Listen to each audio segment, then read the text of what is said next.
what I've got to do is grab this centre line before the boat drifts off on me, because the plan is to get to that water point over there, and it will need the boat to come backwards a little bit, and then for me to give an almighty shove to get the front end over there. There's thankfully no breeze, or not much breeze today. No boats. I was just about to head over there about 40 minutes ago, and a bloody boat showed up. So good shove, there we go. And see the boat moving across. That would really help me to do this manoeuvre. It's kind of annoying that everybody else on a boat seems to be able to manoeuvre better than me. Right, was that enough? Probably not. Do you know, I should have gone further back, guys. I've not given the front end enough clearance to sort of swing round as much as I wanted. And I don't like running the prop too hard this close into the bank, because you get all the rubbish this close in. And this is a place where I do feel there's a little bit of a build-up of detritus in the canal. Anyway, we've done it. Should have gone back a little bit further, to be honest, but got away with it. So the unholy trinity, you've got to do water, Elsan and bins, and then I've got to go down to the marina, Gayton Marina, which is just up ahead down that way, and I've got to get some coal, and I need to take some speed off the boat, so let's have some reverse, a little bit of reverse here, and then I've got to go in forwards and just line myself up on the bank. So I'm coming in nicely. Here we go, beautiful. Where's the water tap? There's two of them. Pull the boat in. Because this is on a bit of an angle, my stern is kind of hanging out. That sounded wrong, didn't it? Right, let's get that water hooked up and running before I do anything else. I think that's the thing to do. That's what takes the time. Yeah.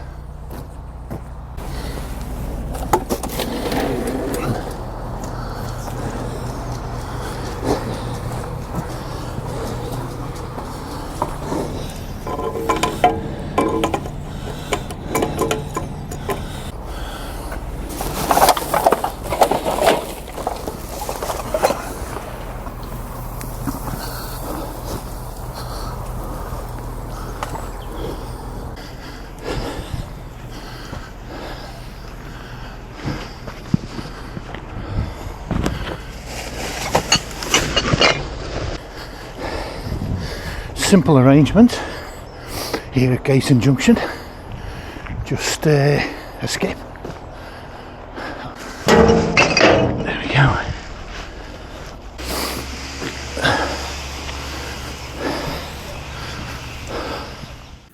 There we go, it's got a little microphone in the bottom. Hiya. Oh. Can't get over there. No, you can't. You can't get me. No, you can't. In the canal again. See ya.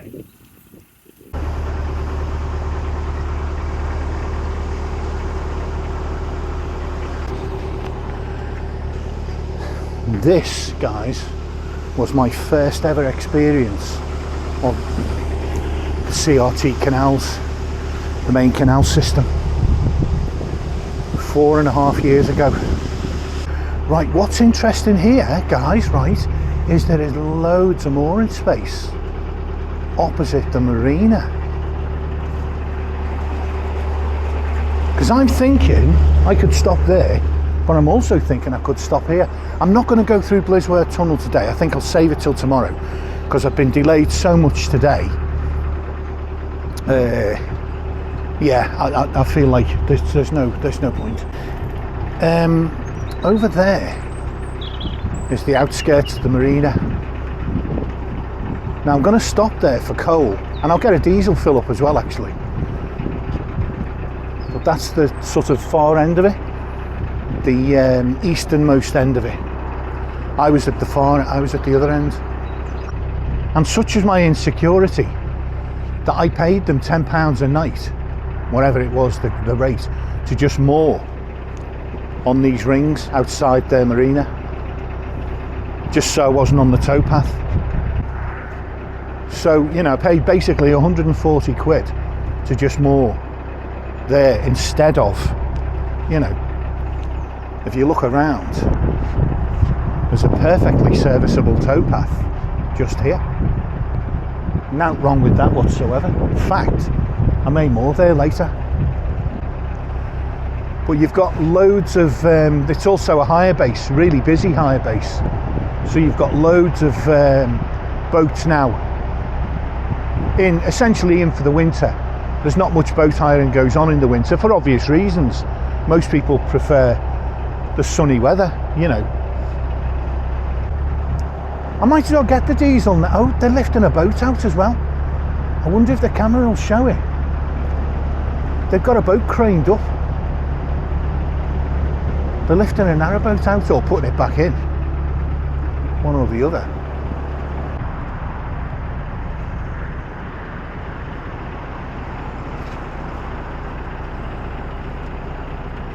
I think I'll get myself sorted. Hiya. I think I'll wait for them. Seems the polite thing to do, really. Is it you with the ferrets? With the Ferrets? the ferrets. Ferrets, No, I don't have ferrets. I joke about ferrets. What I want to is caught one already down there. I can always add to the collection. But yeah, on YouTube I just joke about. Yeah, is that what you mean on YouTube? Oh no. Mine are imaginary ferrets. But anyway, sorry guys, I'll let you guys go. Take care. That's going to be about ferrets. What are these people on? Let's get the boat in.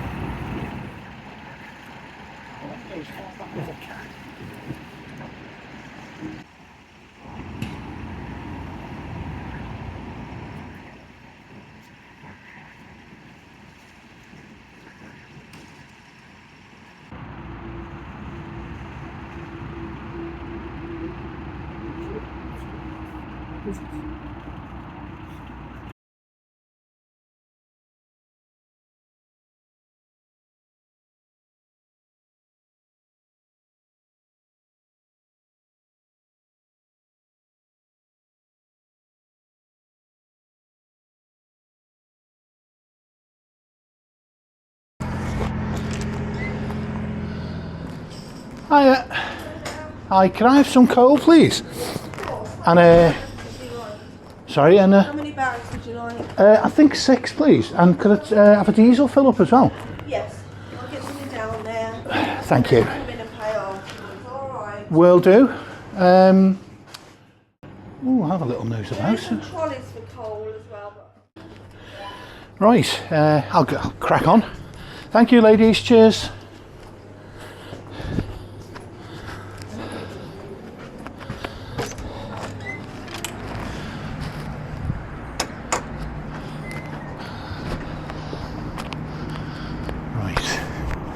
This has got to be the coal hoiker.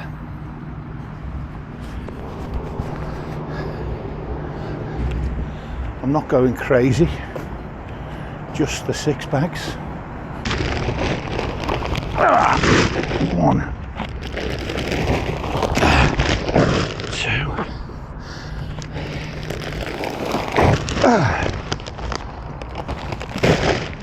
3.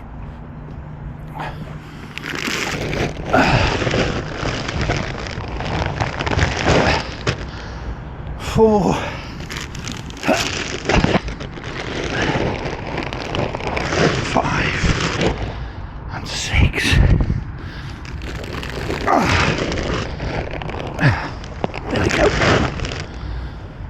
Whew.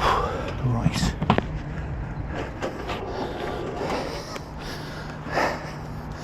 I think I might be better pushing this thing.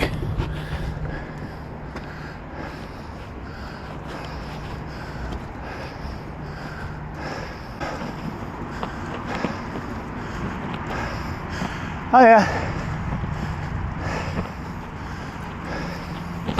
Right, I'll just get that unlocked for you. Okay. Oh dear. I've not long put this thing on, so I'm still figuring out which key is which. I think this is the one. There we go. I got my fuel siphoned at rugby, so I thought just in case. Yes. I had an RCR chap out. Can you reach, by the way? Is that okay? And he said he'd attended a boater who reported her engine wouldn't start at Atherstone. Oh yeah. And he said, we'll check the fuel. Let's just check the fuel tank, you know. Yeah. And she said, no, I filled it up yesterday. It's fine. And it was empty. So it definitely is a thing. Right.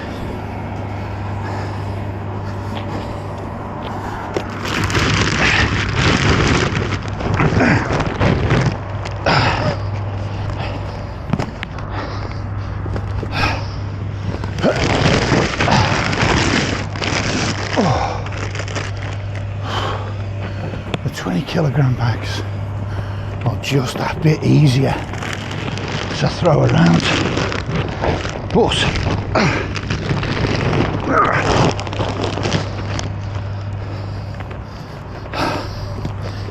it is what it is.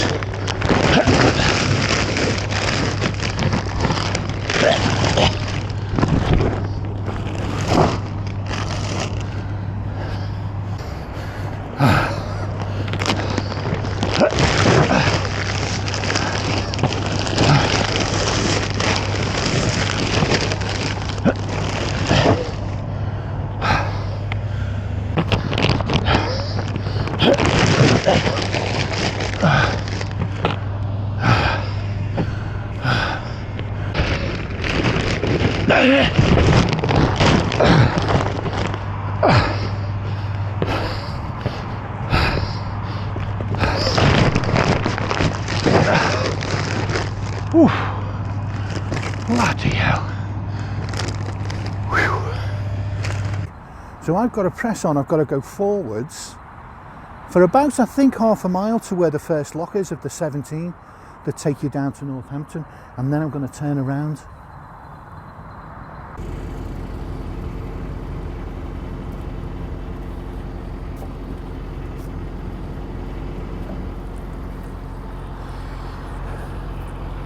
So what we were witnessing there with the boats coming in and out, and the reason for my confusion is because it's a training exercise, so they are deliberately lifting the boat in and out. So I might as well just shove off.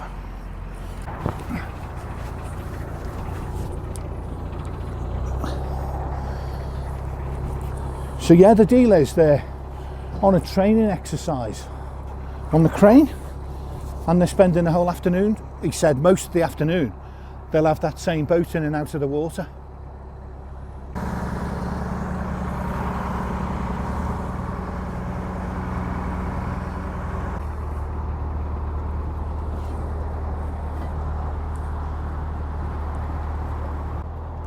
So under this bridge, and then a few hundred yards, and we reach the winding hole, which is at the top of the Rothersthorpe flight that leads down into Northampton. It still feels odd to be back in this place where I very first started. Not very first started, because that was on the River Great Ouse down near Ely, but the first sort of canal. Well, this is my first sort of CRT official canal. I came onto official CRT territory. I became CRT's bitch. Now, to be honest, I'm not going to slag CRT down. They get a lot of stick from people, but massively hard job. I'm not slagging them down. They've always been fair and decent to me. 90% of the time anyway. I had one young gonk on the phone who wasn't very nice or understanding, but by and large, you know, they're just great. And the volunteers, salt of the earth. As a solo boater, getting those volunteers to help you at locks, it's just phenomenal. Speeds you through, you know, you're not as tired, and they're always cheerful as well, you know, usually anyway. So there we go, Bridge 3 on the Northampton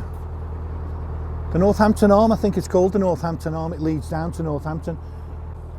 So I'm going to head back towards, you know, the junction where I was, and then I'm ready to go first thing in the morning. It's approaching 2 o'clock now, and I feel like it's just a little bit later than I want to be going through Blisworth Tunnel.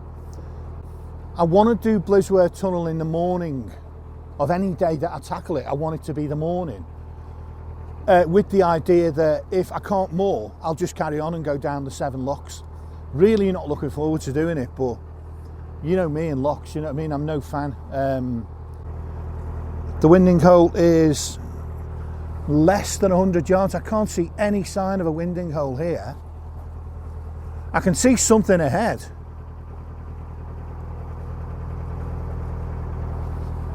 I can see something ahead that looks like a winding hole. Anyway, look, at the end of the day, there's no boat traffic, no moored boats, so I can always tow back. This is a situation where if you miss your winding hole, you can always sort of tow back and have another go. Right. Sometimes when you press on and you miss your winding hole, you're in stuck. Now I can see a boat up ahead as well. Is he coming out of the lock? What is going on? Or is there a lift bridge? Where's the winding hole? Right guys, I've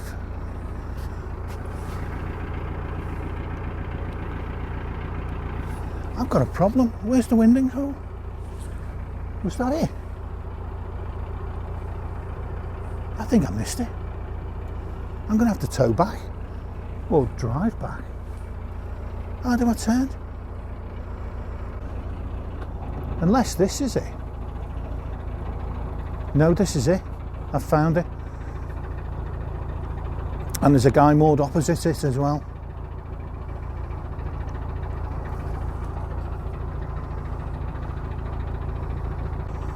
Oh, ye of little faith, as usual, panicking.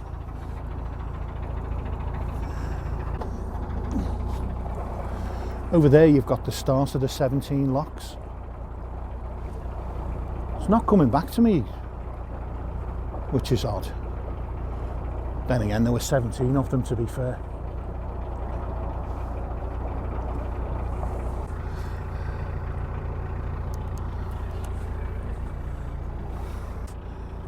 I feel like I've got about 10 yards, so I'll do this turn. I'll do that. Hopefully that this will be the last of the forward turn. So let's get the tiller hard over. But yeah, there we go. The start of those 17 locks. It looks absolutely idyllic, doesn't it? Idyllic countryside. It looks like you couldn't possibly have a problem. But there was a gang of 4 or 5. In fact, my friend Trev had an incident down there where he was threatened.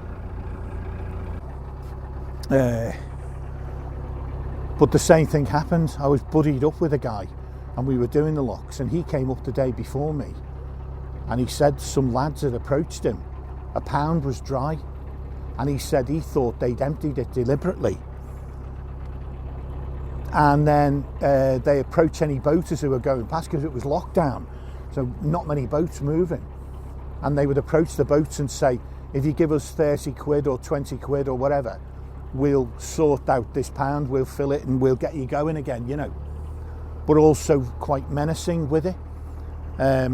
So as lovely as that looks, honestly, it looks like the most lovely scene.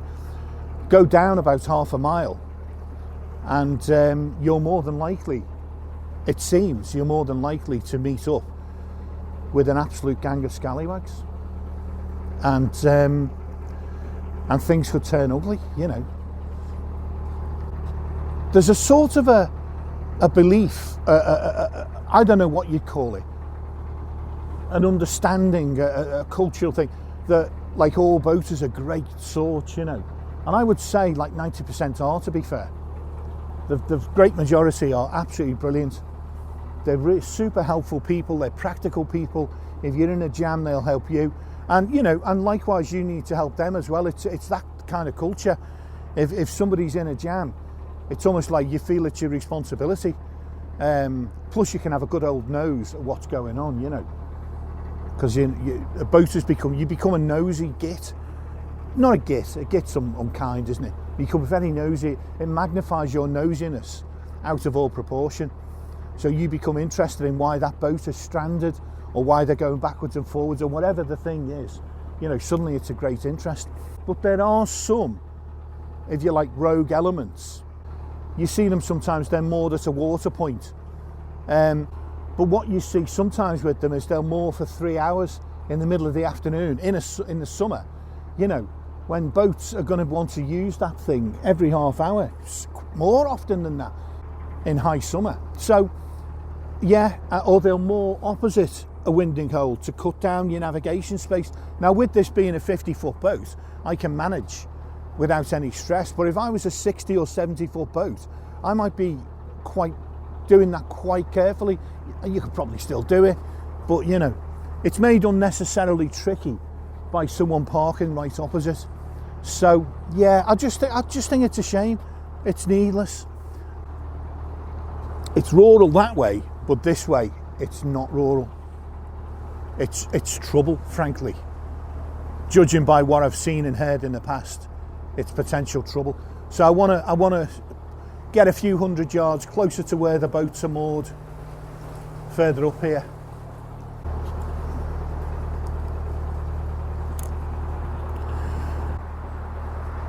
I'm moving in the morning anyway. I'm going through Blisware Tunnel, and I'll probably do the locks as well. Just get it all done. You know, it's a rare thing to go through such a long tunnel. I think it's about 2 miles long. You know, it's that kind of size. It's huge. This would do. This would probably do, but there's a boat up ahead. And again, there are certain boats that you go past, and I never used to do this. It's horrible that I'm doing it. But there are certain boats you go past and you think, I wonder if he's one of them who nicks the coal off the roofs of people's boats, or siphons fuel, or, you know. I never used to think that way. And it's sad. Genuinely, it's sad.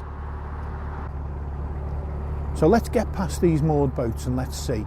There are a few spaces further on, and it's very tidy. There's no real overgrowth. It's all very clean, nicely kept banks. Anyway, I've got to pay attention here because it narrows down to almost 1.5 boat widths.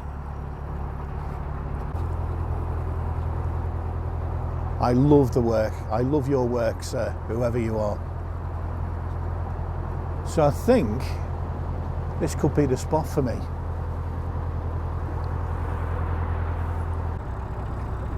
Right, I think I'm going to pull up after this grey boat, for which he probably won't thank me. But what the hell. Oh yeah. There's a lot of road noise here. That's the downside.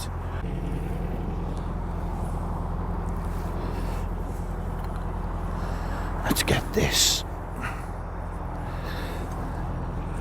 I think nappy pins are sort of, some of the boaters, I think, suspect maybe that they're a bit amateurish or something. Got a full tank of water, 8 bags of coal, empty tanks, well, empty house sand, just everything is ready to go. Afternoon, folks. Oh, it's not. It's that's for the summer. They're just insect mesh. Oh, is it? Yeah, because in the summer, it just drives me crazy when you get all the little bugs and the things flying around. So, yeah, it was one of the first things I got. I hate insects anyway at the best of times, but Phones on your boat. the what? Sorry. Phones on you. Yeah, no, I film myself. Oh dear. I film myself. Yeah, it's a little tiny YouTube channel. Nobody ever watches it. Just a couple of friends and family watch it. You know, it's one of those. Like jazz, I presume. The boat is called All That Jazz, yeah, which is funny. Which is funny because I really don't like jazz.